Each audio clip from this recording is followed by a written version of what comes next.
ele já foi dado aqui nessa igreja, e umas coisas que o Senhor tem ministrado no meu coração é sobre sempre estar falando, né? Eu gosto da minha esposa, ela é participativa, ela me ajuda em tudo. Fala aí, amor. Lembrando os princípios, né? Não era bem essa palavra, tudo bem. Nós temos que ser repetitivos. Em outras palavras, como ela disse, é a mesma coisa. Porque às vezes nós acabamos nos esquecendo. E aí nós não podemos ficar andando em círculos. Nós precisamos saber quais são os princípios e nós precisamos obedecer os princípios. E quando você pratica os princípios, você vai ser abençoado. Amém? Não existe uma coisa, irmão, você dizendo assim: vem aqui que eu vou fazer uma oração forte e a tua vida vai mudar. Isso é mentira. Obedeça os princípios e o próprio Deus vai se encarregar de abençoar a tua vida. Amém ou não amém? Então, o ciclo da restauração financeira. A Bíblia diz aí, né, que a riqueza de Deus jamais acaba. Apenas ela troca de mãos. Vou usar aqui, não sei se está funcionando. Quem me deu isso daqui de presente? Quem me deu? Foi você, Marcelo, ou amigo?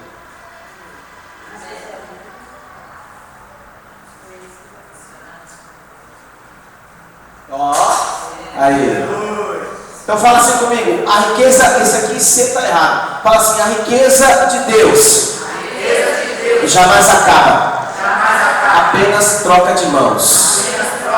Amém? Então, próximo, por favor, vamos lá, rapidinho. Nós vamos falar sobre autoridade financeira e o primeiro princípio sobre esse tipo de restauração. Deus quer que eu e você possamos ter autoridade sobre dinheiro. Amém ou não amém, irmãos? Veja bem, essa igreja precisa crescer. Essa igreja tem que crescer. Amém. Não, vamos falar mais forte. Amém, vamos lá. Amém. Tem que crescer essa igreja, irmãos. Então nós quando falamos de dinheiro, nós estamos falando sobre uma igreja forte que tem condições financeiras de investir no reino de Deus. Deu para você entender? Uma igreja forte que tem condições financeiras de investir no reino de Deus. Uma igreja que vai fazer tudo, talvez no bairro onde ela esteja, para que haja uma mudança, até mesmo de cultura, sem que nós venhamos precisar da ajuda de outras pessoas. Você vê que às vezes as pessoas se corrompem e se vendem, fazem alianças com pessoas que às vezes nem creem em Deus. Nós estamos nas eleições aí agora, infelizmente isso acontece. Nós estamos transmitindo pela internet, mas todo mundo sabe que isso acontece. São alianças que são feitas. Mas por quê? Por causa do dinheiro, porque a pessoa muitas vezes ela está presa a isso. Agora, vamos ver, próximo aí por favor. Existem fundamentações bíblicas em relação a essa prosperidade sobre a minha vida e sobre a tua vida. Então está escrito aí em Gênesis 1, do 26 ao 28. E disse Deus: façamos o homem a nossa imagem, conforme a nossa semelhança, e domine sobre os peixes do mar. Então você já está vendo que Deus cria o homem para que ele possa dominar sobre os peixes do mar, sobre as aves dos céus, sobre o gado, sobre toda a terra, sobre todo réptil que se move sobre a terra. E criou Deus o homem à sua imagem, a imagem que Deus o criou, homem e mulher os criou, e Deus os abençoou. Então Deus cria o homem e Deus estabelece algo sobre esse homem. Você precisa dominar. E além de dominar, o versículo 28 está dizendo que Deus os abençoou. Então nós fomos chamados por Deus para dominarmos. Se você começa a ver alguma situação na tua vida que você não está dominando, você já está fora do princípio de Deus. Aí que está o grande erro. Se alguma coisa está te dominando, está fora dos princípios, porque Deus te chamou para dominar. E outra coisa, essa palavra bênção, abençoou, significa que Deus, Ele concorda em ver você realmente sendo bem sucedido. Então quando você vê Deus me abençoou, isso significa Deus concorda em ver você bem sucedido em qualquer área. Então isso vai contra um pensamento que muitas pessoas têm: mas será que Deus vai me abençoar? Será que Deus ele quer fazer alguma coisa na minha vida? Não, Deus abençoou o homem, versículo 28, e Deus lhe disse: frutificai. Então veja uma ordem que Deus está dando para o homem tem que frutificar. Se alguma área da minha vida está infrutífera, então eu tenho que examinar, multiplicar. O homem tem que multiplicar aquilo que Deus está entregando nas mãos dele, e encher a terra. O que é encher a terra? É aí que existe a chave, né? A igreja do Senhor, ela não pode ficar. Você tem visto por aí muitas igrejas pequenas. Quando eu digo pequenas, é na forma de pensamento, não é no tamanho. Igrejas miseráveis, igrejas que muitas vezes precisam fazer um bazar para poder arrecadar dinheiro, para poder pagar o aluguel, ou a água, ou a luz. Igrejas que não entendem qual é a sua função na terra. Então a Bíblia está dizendo, multiplicai-vos e enchei a terra. A igreja tem essa função de levar a visão do reino de Deus aonde ela está localizada. E nós sabemos que para isso existe a necessidade de investimento. E o investimento é financeiro. Mas como acontecerá o investimento financeiro se a pessoa, o membro da igreja, ela não domina justamente sobre as suas finanças? Ela não entende que ela é uma pessoa abençoada, está indo contra um princípio estabelecido por Deus. Se a pessoa não tem esse entendimento, então a igreja, ela fica ali, é minguada que diz a palavra? Minguada, né? É isso, né? Fica ali, infrutífera, sem acontecer nada, fica dependente da situação financeira do mundo. E nós não somos dependentes daquilo, irmãos, que acontece no mundo. Nós somos dependentes daquilo que Deus estabelece sobre a sua igreja. Diga glória a Deus por isso, irmãos. Então, encher a terra, sujeitar. Quando nós entendemos e somos abençoados pelo Senhor, então nós vamos sujeitar, aquelas pessoas. As pessoas vão começar a entender que só existe um caminho para que a vida delas seja realmente abençoada. Querido, infelizmente o mundo se move desta forma. O mundo não vai olhar para alguém que não é uma pessoa influente. O mundo vai olhar para alguém que é uma pessoa que influencia. E como é que Satanás tem influenciado as pessoas? O que passa por aí pela televisão? Filmes, novelas, são coisas que colocam um personagem que a pessoa tem um sonho, que é o príncipe encantado, que vai fazer sucesso, que vai cantar, que vai ser muito famoso. E infelizmente o mundo está querendo ser igual a essas fantasias que passam pela televisão ou que passam por filmes. Essa semana minha esposa estava falando de uma cantora que nasceu na igreja e ainda adolescente, teve um convite para gravar um disco na época, e aí ela estourou, ela fez muito sucesso e bom, resumindo, acabou morrendo dentro de uma banheira, drogada, longe do Senhor. Quer dizer, o sucesso não levou a nada, fez até um filme aí, mas acabou, uma pessoa que tinha uma experiência com Deus, que podia ser uma influência, que podia levar outras pessoas a Deus, ela preferiu um outro caminho.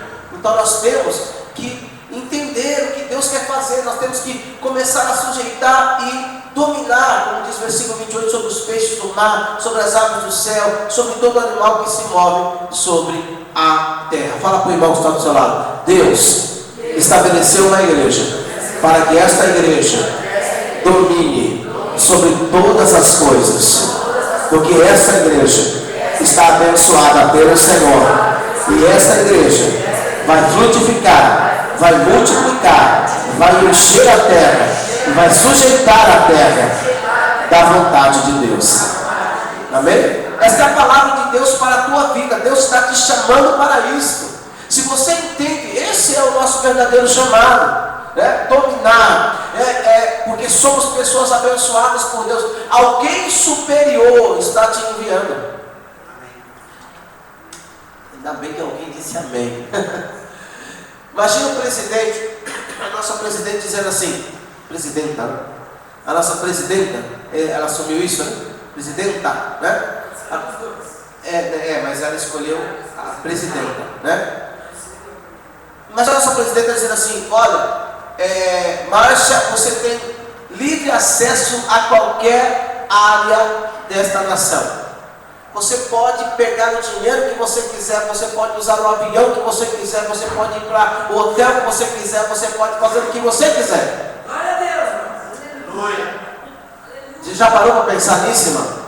Né? Porque tem um ditado que diz assim: Deus não dá asa a quem não sabe voar, né? E às vezes a pessoa está lá, não é o caso da massa, mas a pessoa não está entendendo o que é que está sobre a vida dela, e aí ela fica lá, não acontece nada, e a bênção de Deus já está sobre a vida dela.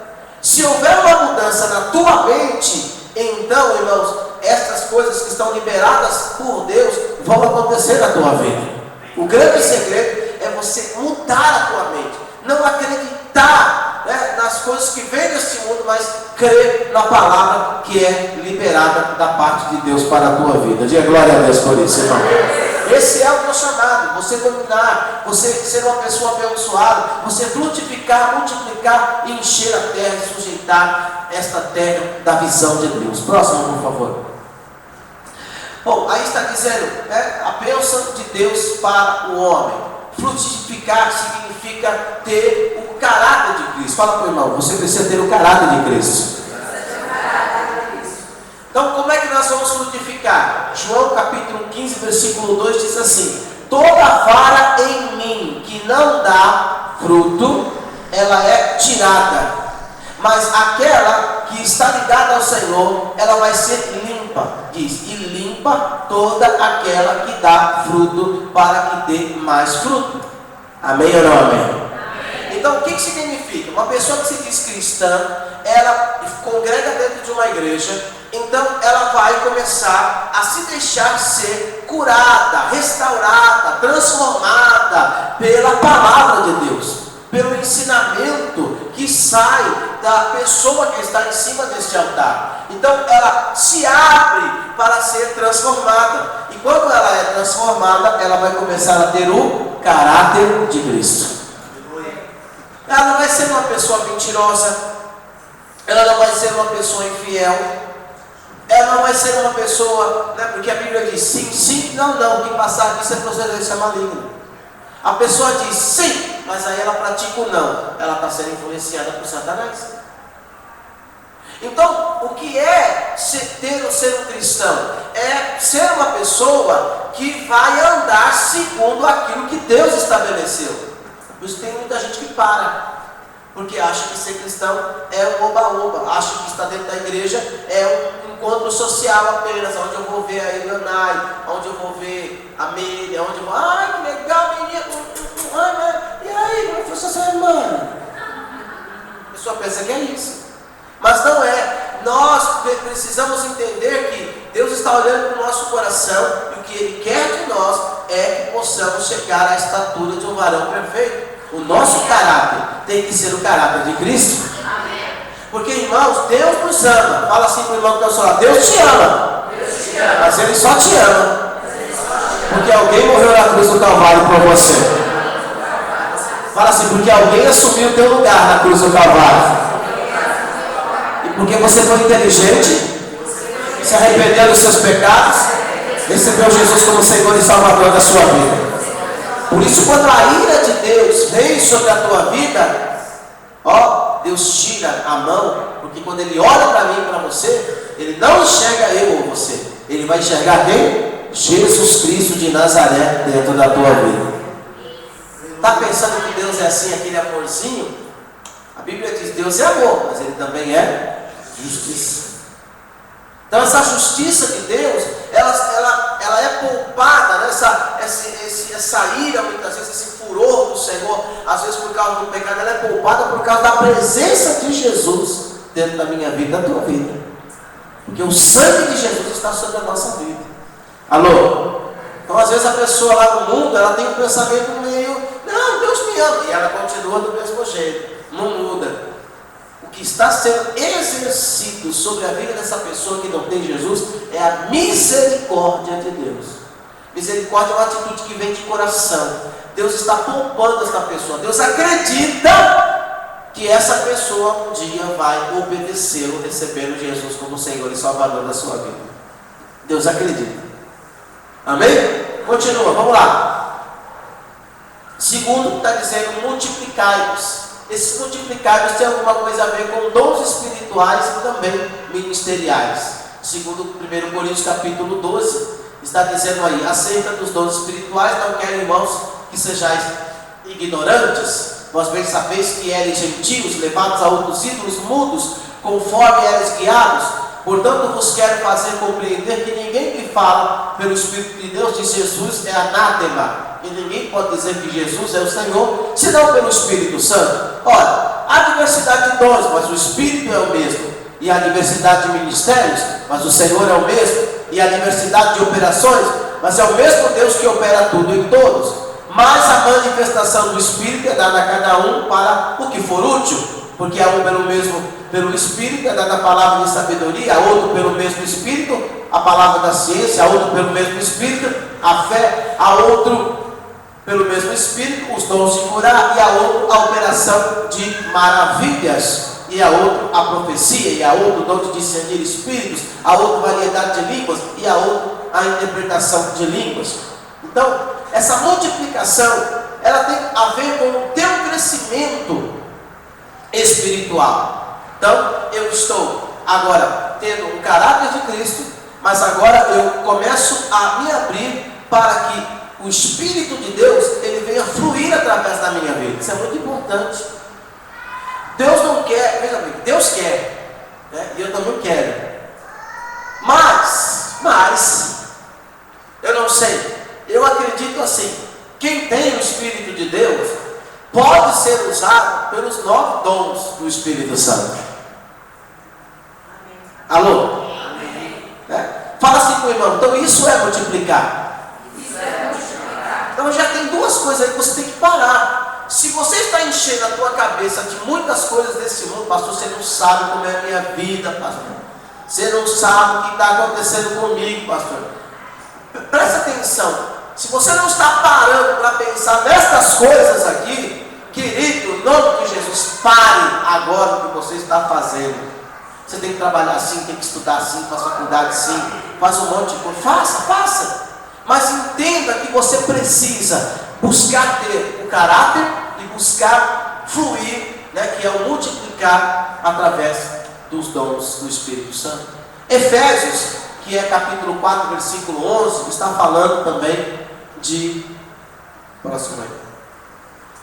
E ele mesmo deu uns para apóstolos, outros para profetas, outros para evangelistas, outros para pastores e também doutores. Vamos entender uma coisa. A partir do momento que você entra na igreja e você recebe Jesus como Senhor e Salvador da tua vida, você é agora uma nova criatura em Cristo Jesus. A Bíblia diz, as coisas velhas ficaram para trás.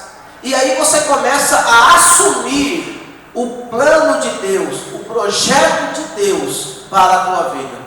Então você não pode pensar mais como uma velha criatura. Você precisa pensar agora como uma nova criatura.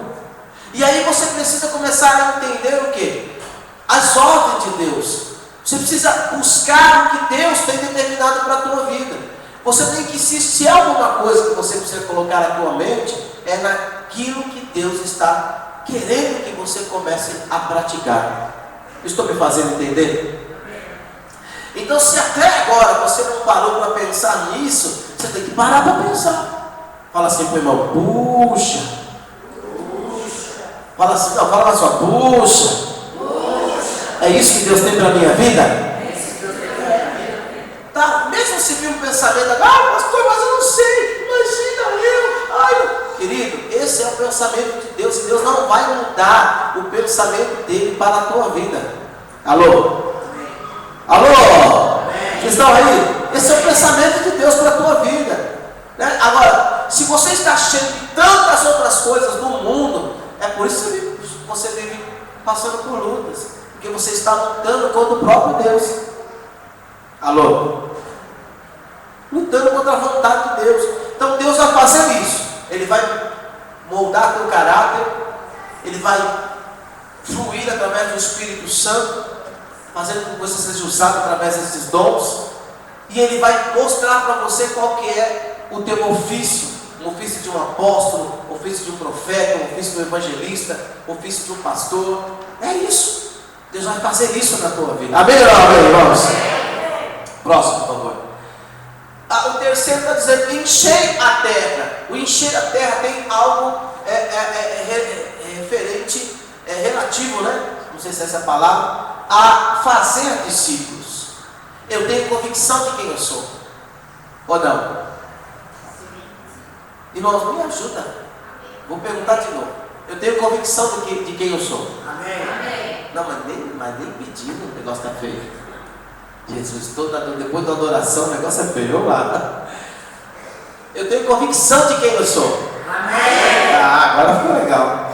Se eu tenho convicção de quem eu sou, se eu sei que aquilo que eu estou fazendo é algo que é da vontade de Deus, eu vou ser uma pessoa egoísta e vou guardar isso para mim? Não.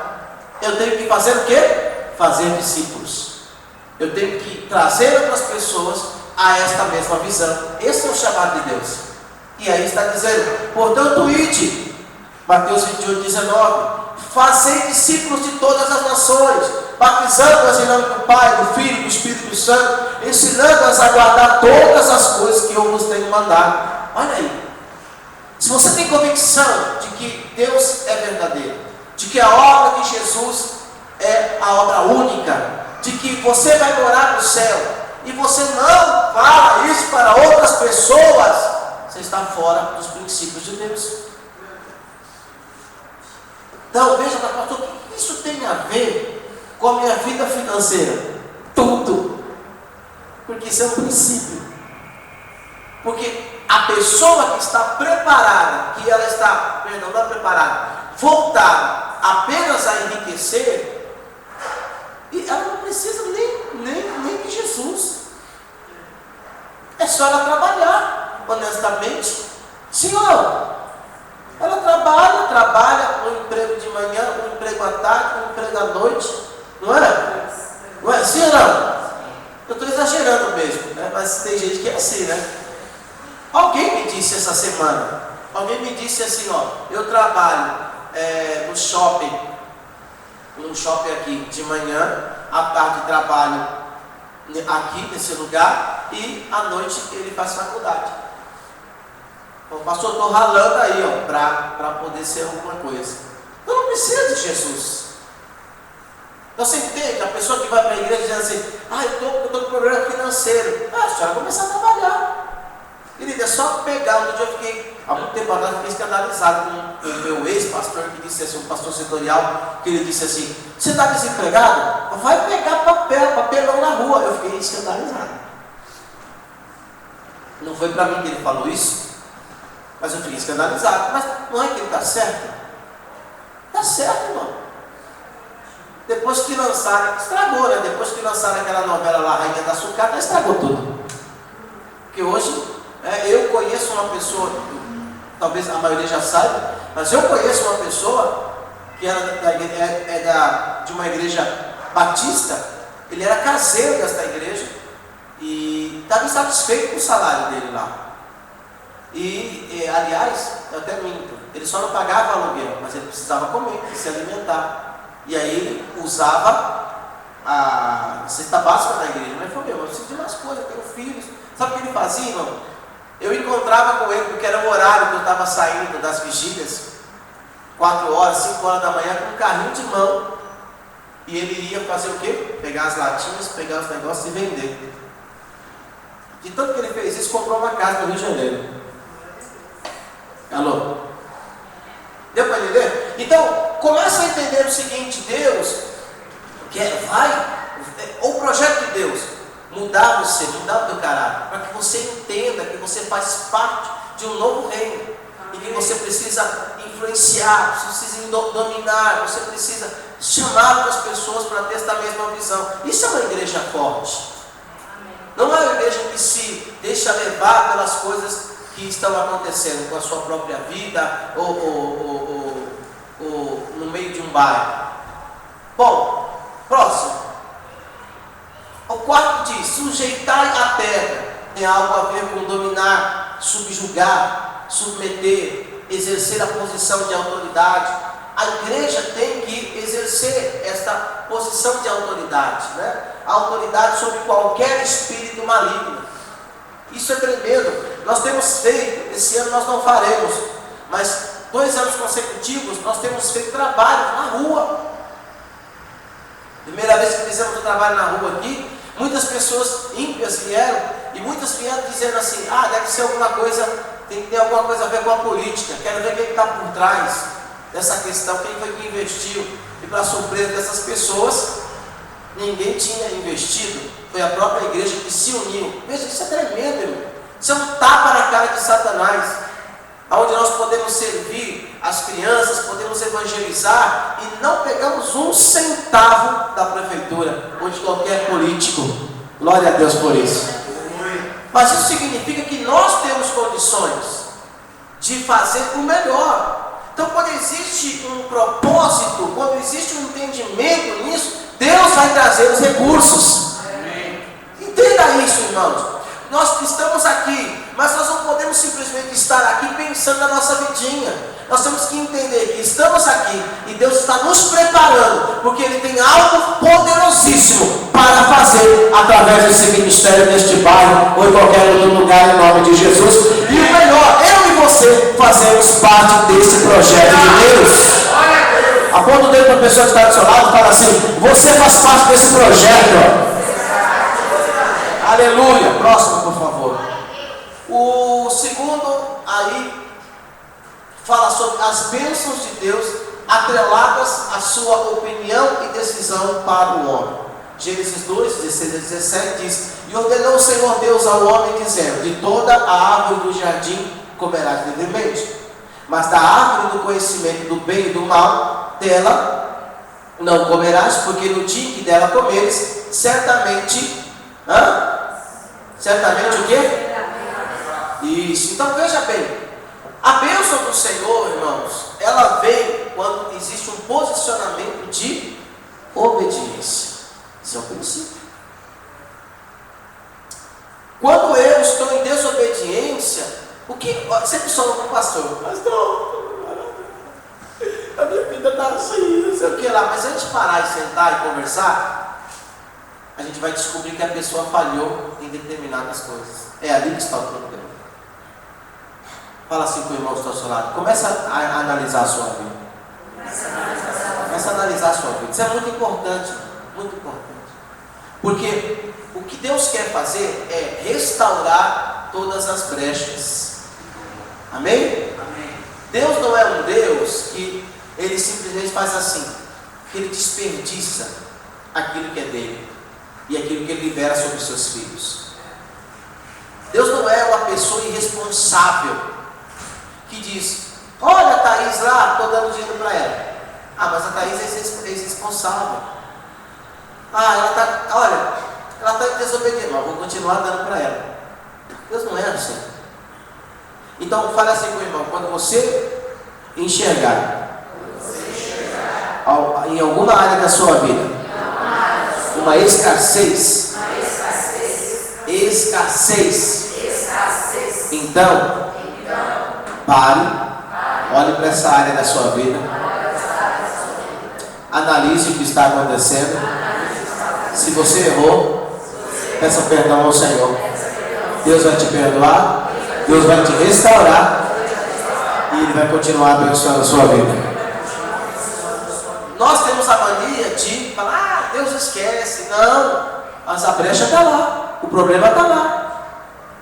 Querido, é só você analisar hoje pelo problema da falta de água.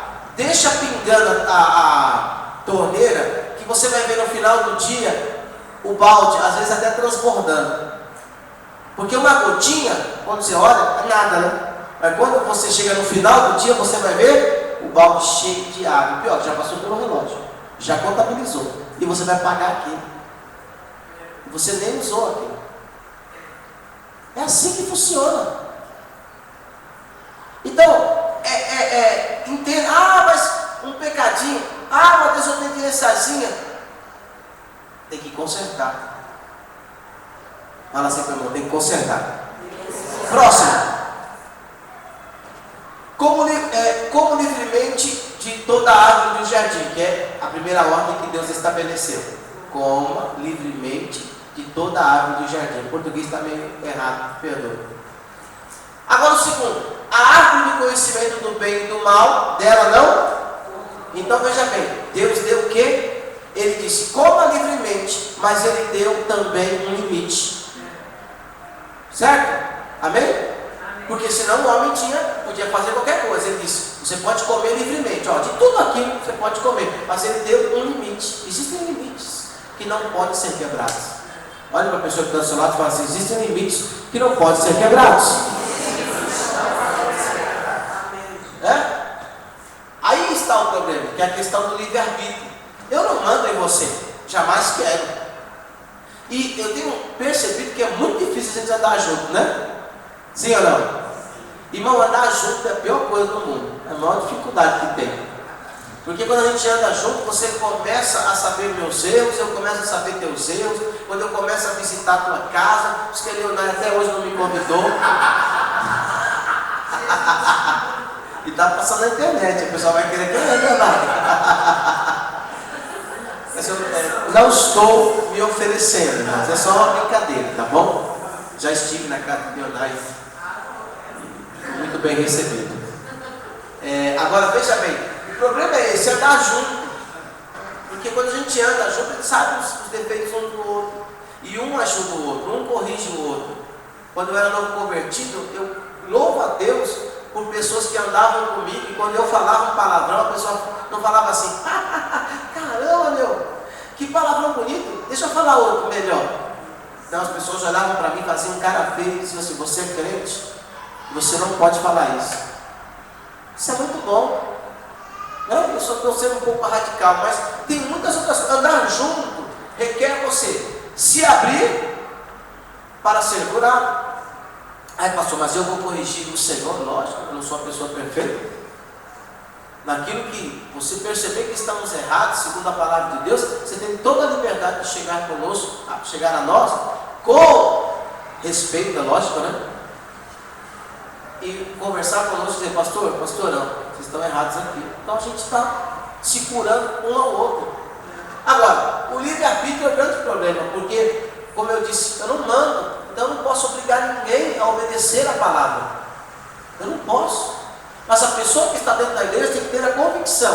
Eu sou crente, eu sou cristão, então eu tenho que obedecer a palavra. Isso é algo que tem que estar dentro do coração dela. Ou durante a semana ela se desvia e no final de semana ela vira crente. É isso que nós temos feito. Durante os 6 dias nós nos desviamos e no domingo nós viramos crente em 2 horas. E você acha que a gente está dominando? A gente está sendo influenciado. E viu a mulher que aquela árvore era boa para se comer e agradável aos olhos, árvore desejável para dar entendimento. E aí o que ela fez? Ela passou do limite daquilo que Deus estabeleceu. Tomou do seu fruto, comeu e deu também a seu marido e comeu com ela. Passou daquilo que foi estabelecido. Próximo, por favor. Esse livre-arbítrio tem alguma coisa a ver com livre opinião pessoal.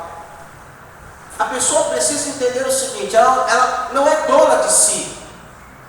Quando você está andando numa comunidade, numa igreja, você vem à igreja para você receber direções de Deus. Agora deixa eu te falar, tudo que eu digo aqui, ou a pastora diz, ou quem estiver aqui no altar vai falar, tem que ser examinado. Se eu ver o que ele disse ou ela disse, é bíblico. Se for bíblico, então não pode valer a tua opinião, tem que valer o que Deus estabeleceu. Amém, irmãos? Amém. Quando a pessoa diz, eu acho que é assim, eu penso desse jeito, está errado. Ela tem que falar o que a palavra diz. Você examina, por isso que a maioria aqui escreve, porque quando chega dentro de casa vai comer aquilo que está sendo ministrado e ela vai começar a colocar em prática. Então, livre opinião pessoal, a gente não tem que ter nossa opinião. A gente tem que fazer o que Deus estabeleceu, porque nós mudamos de Senhor. Éramos escravos por Satanás, agora somos livres sim, mas temos um Deus que nos dá uma direção. Opinião que depende apenas da vontade pessoal e capacidade de opinar e decidir independente do Pai. Isso é uma coisa completamente errada. Nós temos que ser pessoas, como diz o terceiro, dependentes de Deus. Agora é lógico que Deus, Ele não vai nos forçar, porque seria muito fácil se fizéssemos assim: Deus, me ajuda a te obedecer. Aí Deus apertava um botãozinho e a gente, eu não vou mentir, vou fazer isso. Deus chegasse e falasse assim: faz um cheque agora de 10 mil reais. Vou assinar. Não tem nada a ver. Deus não vai fazer isso. Deus vai mostrar qual é a vontade dele e eu exerço o meu livre-arbítrio em obedecer aquilo que Deus estabeleceu para a minha vida. Por quê? Porque eu sei que Deus não mente, porque eu sei que Deus não se arrepende, Deus não volta atrás. Ele liberou algo sobre a minha vida, então se eu obedecer, eu vou viver o que Ele tem para a minha vida. Vai para o irmão que está do seu lado, lembre-se, você está abençoado por Ele. Amém, irmãos? Então, cuidado com você exercer a tua vontade de uma forma errada. E olha, isso é verdade. Muitas coisas nós fazemos sem perguntar para Deus. Quantos aqui já casaram? Já era. Não perguntaram para Deus, já era. Não é? Agora vai ter que continuar o ex, dizendo, pelo amor de Deus. Se você já casou e não perguntou para Deus, já era, irmão. Já era. Agora tem que continuar. Quantos aqui são palmeirenses? São paulinos? Já era. Tem jeito. Amém? Vamos pular.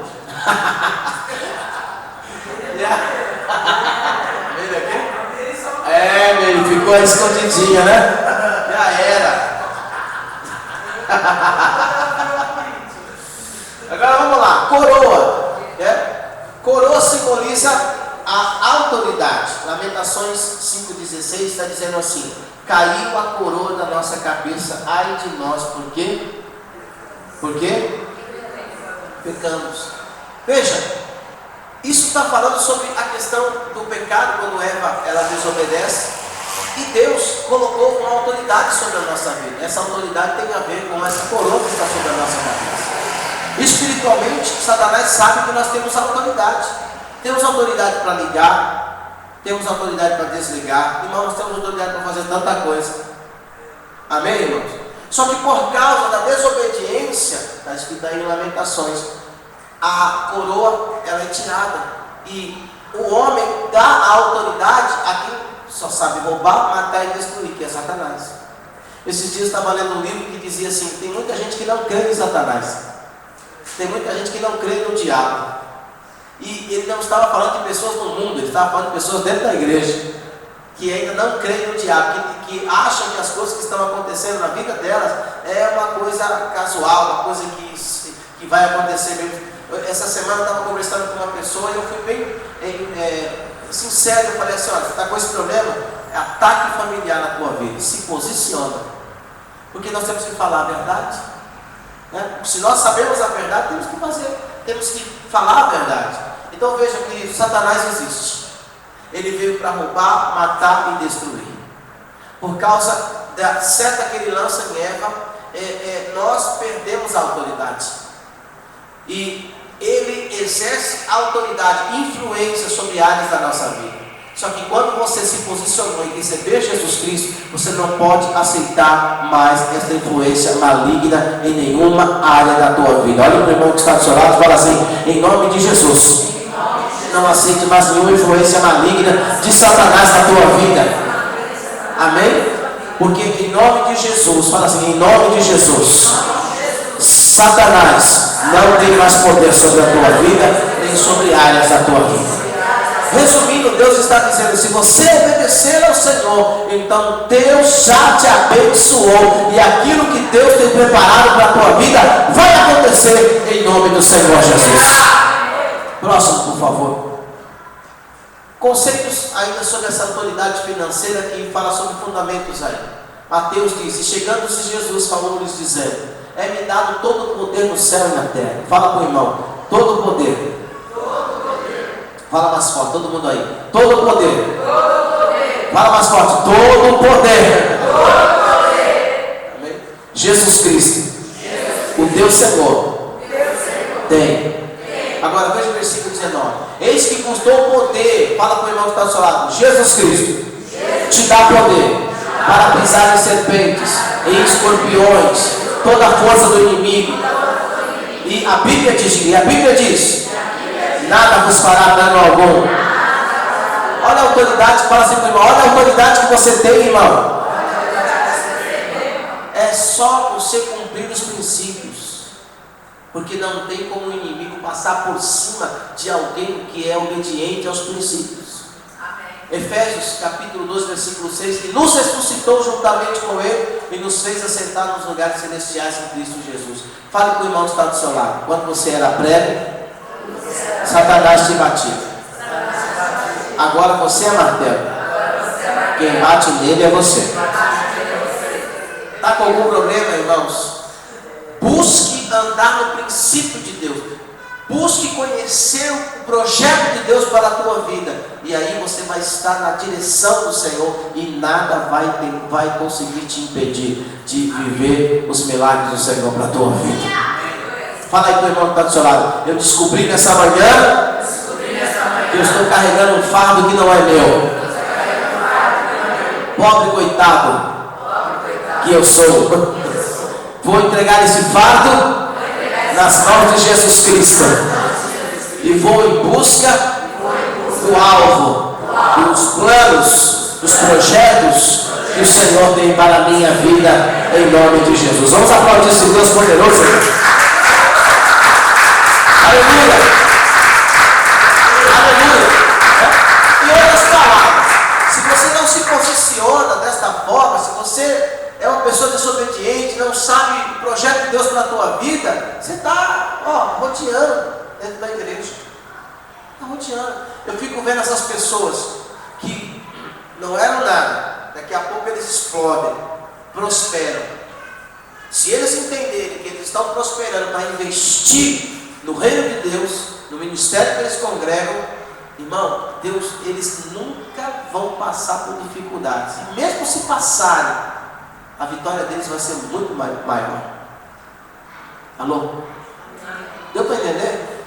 O exemplo de Davi, da onde que ele sai? Das malhadas. Ele cuidava de ovelhas. Alguém disse que ele era um filho rejeitado pelo pai, porque quando o profeta chega e pergunta se existia algum outro filho, porque o profeta foi ali para ungir um dos filhos daquele homem a rei, Jessé, né? E ele leva os filhos, e nenhum daqueles filhos era do coração de Deus. O profeta pergunta para aquele homem: todos estão aqui? Ele diz: todos, não tem mais ninguém. Aí ele se lembra do pobre coitado do infeliz que estava lá cuidando. Fala assim: parece a minha vida, parece a história da minha vida. Mas isso é profético. Deus chama aqueles que não são para confundir aqueles que são. O segredo, irmãos, não está na mão de um pastor, na imposição da mão do pastor. O segredo está em você tomar posição daquilo que você é em Cristo Jesus, da autoridade que Deus está estabelecendo sobre a tua vida, do entendimento que você tem quando você começa a viver os milagres de Deus, quando você começa a usar aquilo que Deus acrescenta na tua vida, aquilo que Deus deposita na tua vida, na obra do Senhor, no reino do Senhor. Esse é o segredo. Porque a Bíblia diz: quanto mais você espalhar, mais o Senhor vai acrescentar na tua vida, em nome de Jesus. Não, diga um amém mais forte, irmão. Eu estou profetizando na tua vida, querido. Vamos lá, mais uma vez. Amém. Aleluia. Então, autoridade financeira significa o poder público financeiro que uma pessoa tem. Né? A pessoa tem poder. Segundo, a vitória financeira na vida de alguém. Se a pessoa começa a ter vitórias. é dominar as finanças e não ser dominado por elas. Quando se fala de oferta dentro das igrejas, a pessoa fica triste. Mas é um momento que a pessoa tem que se alegrar, porque a oferta, a palavra oferta significa presente. Quando o pastor diz, é hora de você ofertar, então o pastor está dizendo em outras palavras, é hora de você presentear. E quando você vai dar um presente a alguém que você ama, você nunca dá o pior, você sempre vai procurar dar o melhor, mesmo que você faça isso em várias prestações. Alô? É ou não é verdade? A Leonai foi casar e todo mundo foi lá, Leonai? Todo mundo foi lá porque ela não quis nem saber das nossas condições financeiras. Estou usando ela de exemplo, mas quando alguém vai casar, ninguém quer saber, hoje já posso assim, o presente de fulano de tal está. Nunca está numa lojinha qualquer. Sempre vai estar naquelas lojas. Não é? Ei, gente, vocês estão dando risada, mas não é verdade? Aí você vai lá, não estou falando, só usando um exemplo, isso me permite brincar com você, tá? Por favor, obrigado. Aí você olha e está naquela loja, aí você chega naquela loja, você vai ver um copo. Não, fala sério, um copo. Quanto é esse copo? É tanto. Menina, é um copo. E aí você fica pensando, já que eles vão casar, ó, mente miserável, já que eles vão casar, vou comprar 2, né? Comprar só 2. E a Giovana? Comprar só 2. Entende como é? Porque, né, aí você vai naquela loja e lá só tem o melhor. Ou não? São coisas caras, mas são coisas boas, irmãos. Ou não? Agora, quando você não está nem aí para a pessoa, você vai em qualquer lugar. Passa até ali na barraquinha. Outro dia minha filha fez aniversário, faz tempo, a Ana Letícia, trouxeram um pandeiro. Um pandeiro. Pandeiro.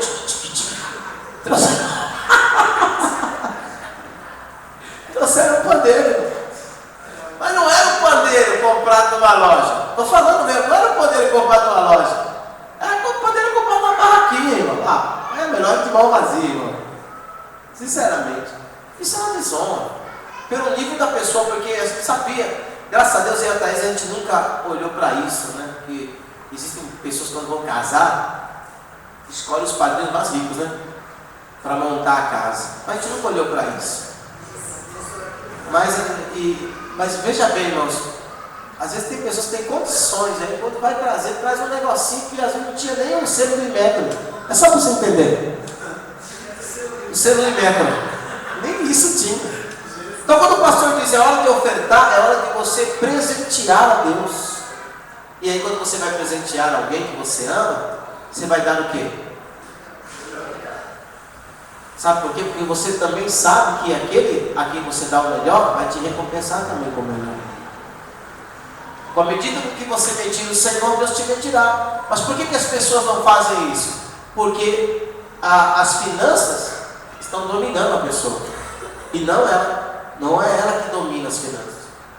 4, é exercer domínio sobre as forças demoníacas, sobre Mamon, sobre seus subordinados, porque a Bíblia fala sobre Mamon, que ele consegue dividir o coração de uma pessoa, porque ele é o Deus da riqueza. O próprio Jesus diz isso, ele é o Deus da riqueza. E aí quando você vê isso dentro da igreja, a pessoa está adorando, aleluia, mas quando fala de dinheiro, de investimento, a pessoa fica triste.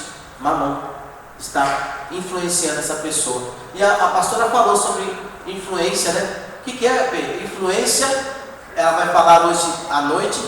Influência é um predomínio. A pessoa, quer dizer, a pessoa não está dominada, ela está quase sendo dominada, né? Quando ela começa a dizer, puxa, se eu tivesse, eu dava tudo. Mas ela já tem. Lembra do versículo? Deus abençoou. Deus já disse sim. Isso quer dizer, irmãos, que não tem como reverter aquilo que Deus liberou sobre a tua vida. E por que não acontece? Falta de cumprimento de princípio. A Bíblia diz, você não vai correr atrás da bênção. Ela vai correr atrás de você. Ela vai te alcançar. Aleluia. Por que isso não tem acontecido? Não estou analisando áreas da minha vida. Próximo. Quinto, é a força ou poder espiritual para agir financeiramente como testemunha de Jesus Cristo. Quer dizer, Deus, aliás, deixa eu te contar, eu preciso que vocês comecem a contar testemunhos, hein? Vou pegar a Meire, a Márcia, contar, vocês precisam contar o testemunho, viu? Que aconteceu esse mês passado na igreja, ou lá na Macris, tem que contar, né? Não é só outras pessoas, vocês têm que contar em nome de Jesus. Vocês só contaram para mim, né? Cantar isso, né? Graças a Deus, esse mês, então, mas vocês têm que subir aqui. Quem fala mais das duas? A Márcia então vai contar o testemunho. Estou vendo que ela gosta de jogar as coisas para você, né, Meire? Tadinha, Meire. Estou tendo. Olha, estou te entendendo o teu sofrimento. Foi,